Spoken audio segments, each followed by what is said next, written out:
Est-ce que tu peux peut-être compléter là-dessus, parce que c'est vraiment pour les nuls. Moi, je l'ai fait tel que je l'ai compris.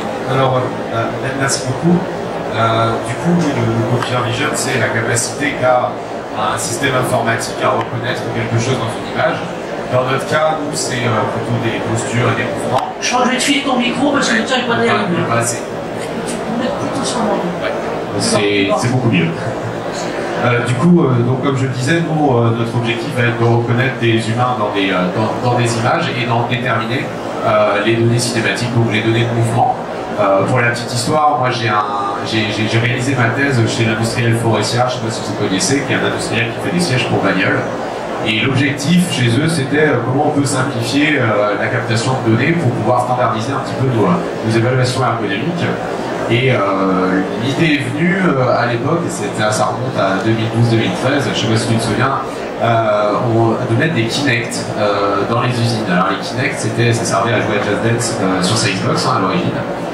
Et du coup, on s'est dit pourquoi pas essayer d'utiliser ces outils-là, qui sont en fait les premiers outils de computer vision, et notamment de capture du mouvement humain via des équipements de vision dans les usines. Alors ça a été un flop total, il nous a fallu 3 ans pour robustifier les algorithmes et ça a été vraiment l'objet de mon travail de recherche. Mais derrière, en fait, l'objectif, il était comment on peut rendre plus facile la captation de données cinématiques, de données de mouvement pour des évaluations ergonomiques. Et c'est vrai que ça va impacter également des choix d'équipement. Ça va nous permettre de faire des évaluations ergonomiques, donc via des outils comme les nôtres, comme des outils comme Moten, des centrales inertielles. L'idée, c'est principalement de pouvoir driver une décision, objectiver une décision d'un investissement d'exosquelette ou d'un investissement d'un équipement, d'une transformation de la situation de travail et autres.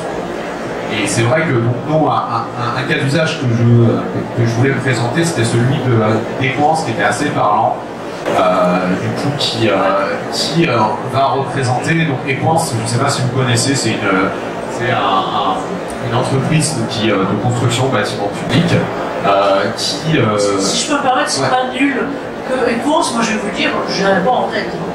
Parce que Equance, on connaît tous NJ, et on ne connaît pas Equance. Et en fait, Equance est la structure, là on est dans les montages financiers, mais en gros, il y a une structure de consolidation de tout un tas d'entités diverses appartenant anciennement à NJ, et que pour des questions, encore une fois, de regroupement du droit de la concurrence européen, NJ est obligé, donc ça c'était fin 2020, début 2021, je pense que c'est le moment où ils t'ont contacté. Oui, alors je ne travaille pas chez eux. Non, je vais vous raconter parce que je trouve que c'est exceptionnel et c'est vachement intéressant que tu aies choisi ça. Et donc, c'est quand même 75 000 personnes. Donc c'est pas du moins un groupe entre consultants ensemble qui apporte donc ce qu'étaient les services d'NJ avant, c'était sous la forme d'NJ Solutions, NJ Machin et autres, qui apportent donc des solutions qui sont à la fois de services industriels, de services énergétiques, de services environnementaux. Je passe encore, je garde encore la parole 30 secondes, pardon, parce que si vous avez regardé la presse un temps soit peu l'an dernier, c'est ce que je vais vous montrer là, c'est qu'en gros, LG a été forcé par l'Union européenne, Bercy et autres à vendre cet ensemble-là. Et ce qui est, je dirais, sur un plan social et pas que très intéressant, c'est que bien sûr, il y a eu différents concurrents donc, qui sont venus faire, j'allais dire, des danses du ventre diverses pour racheter cet ensemble très important et très intéressant, j'allais dire, économiquement. Et donc vous aviez, je crois, 3 ou 4 grands repreneurs. Ce qui est intéressant, c'est que d'habitude, quand vous avez des sessions de ce type aussi énormes, c'est essentiellement les directions financières, les conseils d'administration, IMCO, qui sont, j'allais dire, un peu décisionnaires là-dessus. Or là, le truc qui est marrant, si on peut dire, c'est que c'est les CSE, c'est-à-dire les conseils économiques et sociaux d'entreprise, et par le biais des syndicats qui ont demandé à auditionner en fait les candidats, à la fois les repreneurs et en même temps la structure de direction créée pour la cause, si on peut dire, des gauches, pour apprécier la chose non seulement à l'aune économique, mais aussi à l'aune de l'impact facteur humain. Et je trouve que c'est très intéressant, si je peux me permettre, qu'ils soient venus, quel que soit le cheminement, faire appel à vous sur, alors c'est sur un métier globalement particulier, mais on voit très bien que ces technos que vous utilisez, qui sont les technos d'aujourd'hui, mais encore plus les technos de demain, sont des enjeux, et sont des enjeux, j'allais dire économiques et financiers, ergonomiques, c'est évident, mais économiques et financiers et sociaux au titre des performances, j'allais dire sociales et économiques des boîtes, de façon tout à fait importante. Donc voilà, j'arrête là-dessus, mais ce que je veux dire, c'est que c'est pas nul, même si vous n'êtes pas beaucoup là, vous avez raison, parce que c'est vraiment les enjeux, et les enjeux importants, et qui sont autant d'impacts ergonomiques et d'impacts sociaux, que d'impact économique. Pardon d'avoir été long. Voilà.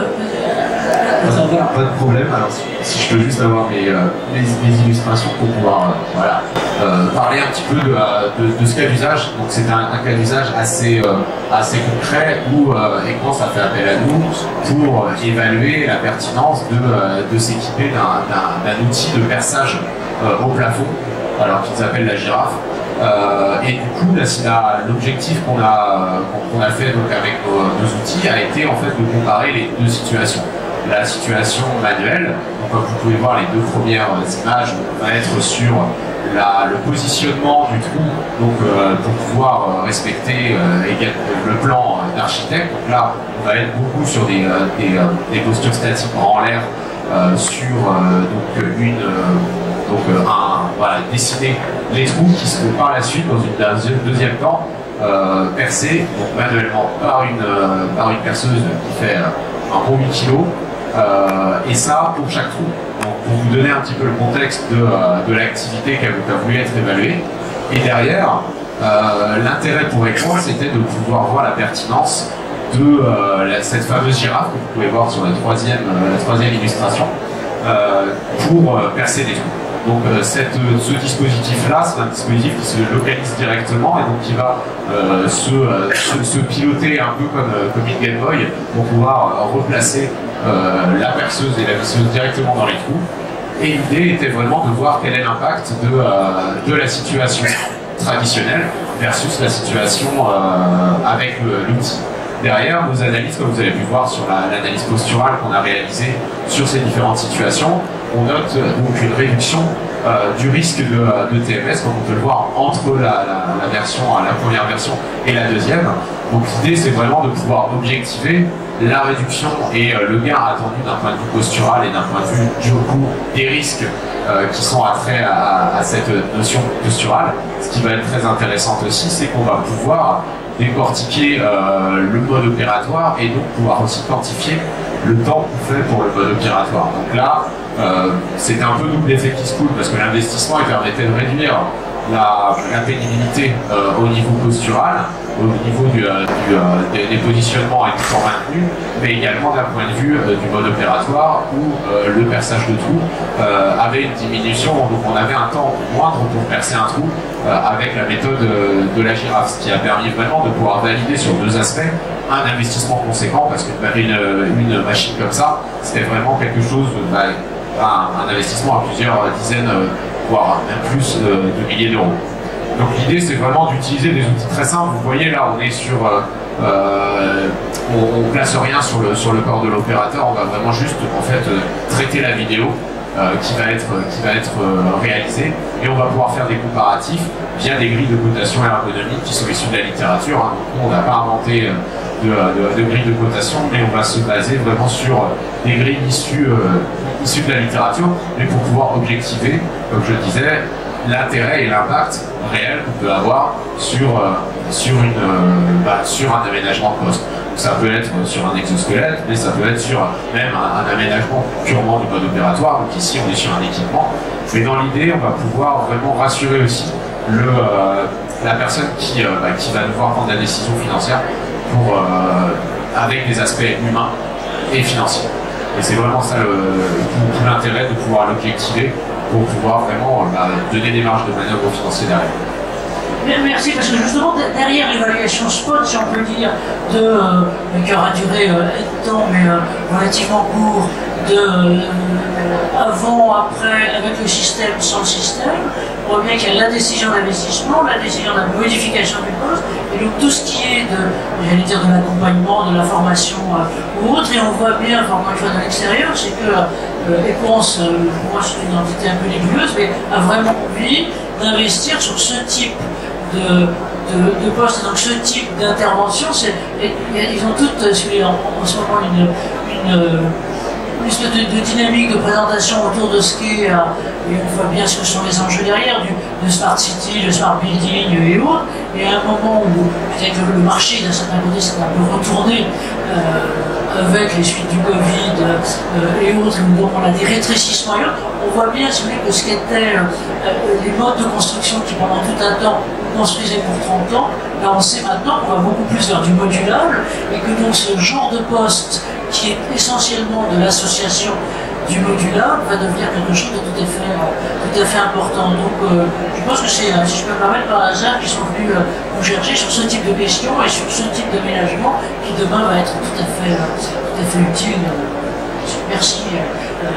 Merci à vous. Qu'est-ce que j'ai fait de ma salpette? Je ne donnais encore pas trop loin, ben voilà, tu l'as là, merci. Alors,